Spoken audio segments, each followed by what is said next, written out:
नमस्कार। मेधा सूक्तम में आप सबका हार्दिक स्वागत है। आज हम जिनसे मिलने वाले हैं वो हमारे साथ जो शख्स है वो बहुत ही बड़ा व्यक्तित्व है। सुप्रीम कोर्ट के ऑनरेबल लॉयर, आपके सभी के जाने माने अश्विनी कुमार उपाध्याय जी। मेधा सूक्तम की ओर से हम बहुत बहुत धन्यवाद, स्वागत करते बहुत बहुत हैं। धन्यवाद दीदी, बहुत बहुत धन्यवाद। आजकल आप YouTube पे और सारे सोशल मीडिया पे छाए हुए हैं। पूरे देश में एक चर्चा है कि वक्फ बोर्ड का अमेंडमेंट बिल आने वाला है और हमारी नज़रें आप पर भी है। मैं भी जेपीसी में काम कर रही हूँ और ज़्यादातर जेपीसी में जो अंदर होता है मैं बात नहीं कर पाती बाहर, क्योंकि ये अलाउड नहीं है। लेकिन हम सुनते हैं कि आप बहुत ही अच्छी तरह से वक्फ बोर्ड अमेंडमेंट बिल के संदर्भ में बहुत सारी बातें करते हैं। इसके पहले भी आपने अच्छी भूमिका देश हित में, आप जो विधिज्ञ हैं, आपके ज्ञान का बहुत अच्छा उपयोग अपने देश के लिए किया है। जैसे कि बोला जाए तो 370 कलम हो, 35A हो, 3 तलाक हो, 4 शादियों के बारे में आपने कुछ कहा हो, यूनिफाइड सिविल कोड के बारे में कहा हो, यूनिफाइड बैंकिंग कोड के बारे में आप हमेशा कहते रहते हैं। तो बहुत ही अच्छा योगदान आपका रहा है। तो मैंने ये सोचा कि क्यों ना मेधा सूक्तम के दर्शकों को आपको रूबरू किया जाए, और मैं आभार व्यक्त करती हूँ, धन्यवाद ज्ञापित करती हूँ कि हमारे दर्शकों के लिए आपने समय निकाला। आजकल वो आप बहुत भागदौड़ कर रहे हैं, बहुत बिजी है, फिर भी आपने समय निकाला। मैं बहुत अच्छा फील कर रही हूँ और बहुत ये हमारे लिए ज़्यादा उपलब्धि है कि जो बात हम नहीं कर पा रहे हैं आप बहुत अच्छी तरह से निभा रहे हैं और देश के लिए बहुत फायदेमंद रहेगा। सबसे पहले तो मैं आपको प्रणाम करता हूं दीदी। मैं पुणे आता जाता रहता था, आपके बारे में सुनता रहता था। Thank you. आप यहाँ जब विधायक थी तब से मैं आपको जानता हूँ, अभी आप सांसद हैं। आभार आपको व्यक्त करता हूँ और आपके पास एक बहुत अच्छी अपॉर्चुनिटी है जहाँ आप जेपीसी में हैं और जेपीसी में लगातार सही बात आप कहने की कोशिश कर रही हैं। सवाल यह है कि भारत संविधान से चलेगा जी, सबके लिए एक कानून होगा या अलग अलग होगा जी। संविधान 2 शब्दों से मिलकर बना है, संविधान। ऐसा विधान जो सबके लिए समान हो उसको कहते हैं संविधान। और ये मेरे हाथ में भारत का संविधान है। बिल्कुल। भारत में बहुविधान नहीं चलेगा, भारत में मजहब के आधार पर विधान नहीं चलेगा, क्योंकि मजहब के आधार पर विभाजन हो चुका है। अब हमारे संविधान निर्माताओं ने कहा, बाबा साहब अम्बेडकर, सरदार पटेल, डॉक्टर श्यामा प्रसाद मुखर्जी, अलादी कृष्णा अय्यर, ऐसे हर जगह के लोग थे। यहाँ महाराष्ट्र के कामत साहब थे। सब लोगों ने कहा कि नहीं, अब भारत में मजहब के आधार पर कुछ भी नहीं चलेगा, सबके लिए एक विधान होगा। मेरी कोशिश यही है कि भारत में एक देश एक विधान हो। इसलिए मैंने यूनिफॉर्म सिविल कोड के लिए पीआईएल फाइल किया है, यूनिफॉर्म पुलिस कोड के लिए फाइल किया है, यूनिफॉर्म एडमिनिस्ट्रेटिव कोड के लिए फाइल किया है। 200 शायद आपके मेरी 200 सुप्रीम कोर्ट और इसके हाई कोर्ट सुप्रीम कोर्ट में 200 है। यूनिफॉर्म जुडिशियल कोड के लिए है, यूनिफॉर्म टैक्स कोड के लिए है, यूनिफॉर्म लेबर कोड के लिए है। ऐसे मेरी करीब 200 पीआईएल हैं, हाई कोर्ट सुप्रीम कोर्ट मिला के। मैं बेसिकली इंजीनियर था और इंजीनियरिंग मैंने अपनी छोड़ी थी इसी काम के लिए।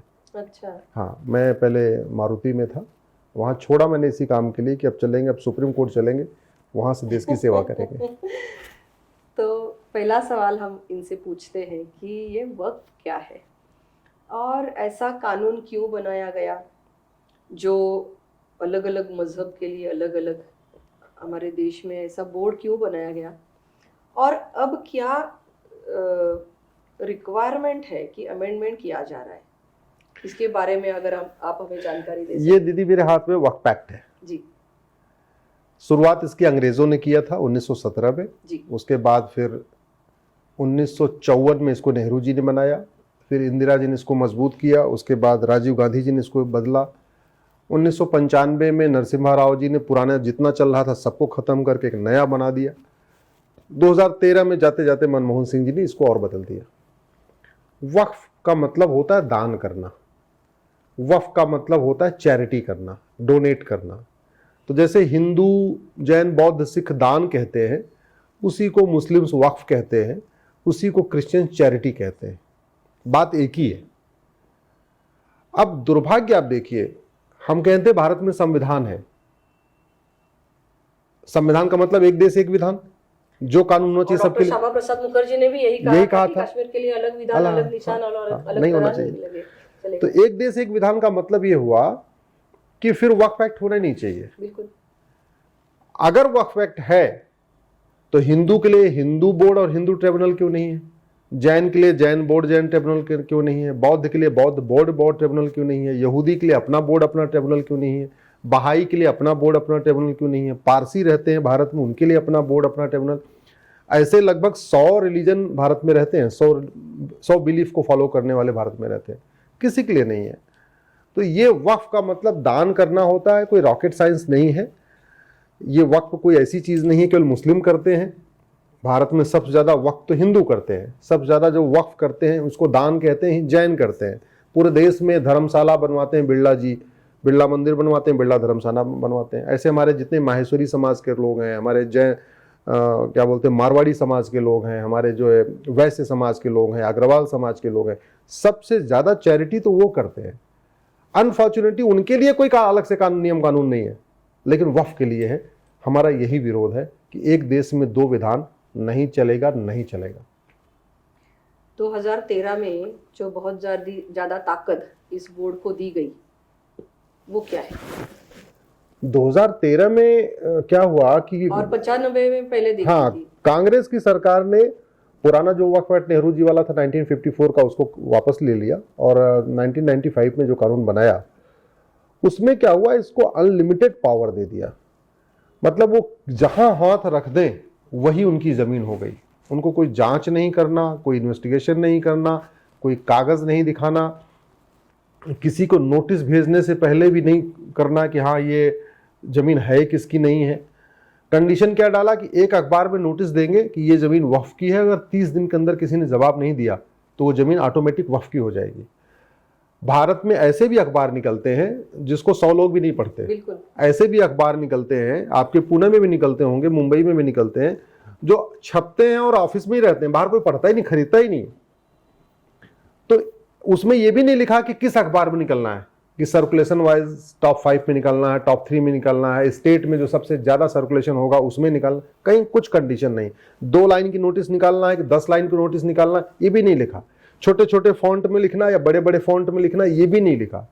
तो बड़ी चालाकी से वक्फ बोर्ड ने क्या किया, इन्होंने अपना छोटे छोटे ऐसे ऐसे अखबारों में नोटिस देते थे जिनको कोई पढ़ता ही नहीं है, और बाद में 30 दिन के बाद कलेक्टर को कहते थे ये जमीन वक्फ की हो गई है, अब इसको तुम ट्रांसफर कर दो। इस वक्फ एक्ट में जो 1995 में नरसिम्हा राव ने कांग्रेस ने बनाया, उसमें कलेक्टर वक्फ बोर्ड के नीचे है। वैसे जो कलेक्टर होता है, जो डीएम होता है, या जिसको कहीं कलेक्टर कहते हैं, कहीं डिस्ट्रिक्ट मजिस्ट्रेट कहते हैं, वो जिले का मालिक होता है।